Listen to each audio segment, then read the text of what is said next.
don't lack discipline. You're afraid of who you'd become. Think about that for a second, because there's a version of you that's been available for years, more focused, more consistent, more decisive, more capable of finishing what he starts.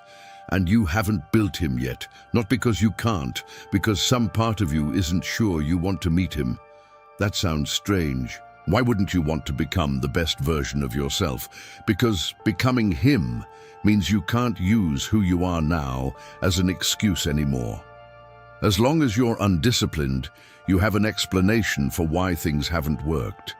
As long as you're inconsistent, the gap between where you are and where you want to be has a comfortable story attached to it. As long as you're working on it, you get to exist in a perpetual state of almost, which is far safer than the clarity of actually being who you said you'd be and having the world respond accordingly. The undisciplined version of you is not failing. He's protected. Let me tell you about Daniel. Daniel is 34. 3 years ago, he decided he was going to get serious. New workout routine, new morning habits, new approach to work, new commitment to the side project he'd been talking about for 5 years. He got serious for 11 days.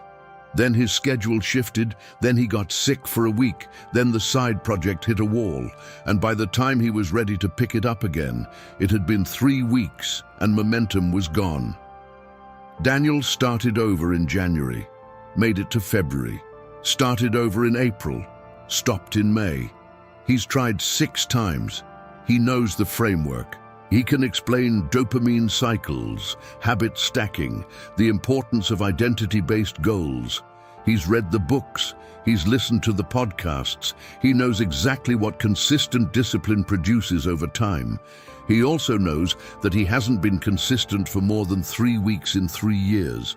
Here's what Daniel hasn't looked at directly. Every time the system breaks down, something gets preserved. His explanation, his story, the narrative that he's someone who would be disciplined if only the circumstances cooperated a little better. That narrative is the real product of the cycle, not failure. The maintenance of a protected identity. The psychologist Roy Baumeister spent decades studying what he called ego depletion and identity threat. One of the things he found: people work extremely hard to maintain a consistent self-image, even when that self-image is producing bad outcomes. The threat to identity, what if I'm just not capable of this, is more psychologically costly than the outcome of staying stuck. Daniel would rather stay stuck than find out he's capable and still failing, because stuck has an explanation. Capable and failing doesn't. What I want to say about discipline is counterintuitive. Discipline is not the cause of the results you want. It's the result of the identity you've built. The man who trains consistently doesn't drag himself out of bed through willpower every morning. He's the kind of person who trains. The man who finishes what he starts doesn't fight resistance every time. Finishing is just what he does. The reason you keep failing at discipline is that you're using willpower to override an identity that hasn't changed. And willpower always loses to identity over time. The question isn't, how do I become more disciplined? The question is, what identity am I building evidence for with every choice I make? Daniel makes choices every day, so do you. The question is, which identity they're voting for. Here's what actually worked for Daniel. He stopped starting systems. He started finishing single actions. 1 push-up on the days he didn't feel like the full workout. 1 paragraph on the days he wasn't in the writing zone. 1 email on the days the project felt overwhelming.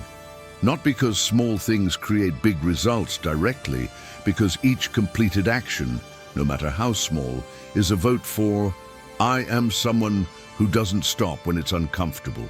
Enough votes cast consistently, and the identity starts to shift, not dramatically, but measurably. The next decision gets made from a slightly different place, and the one after that.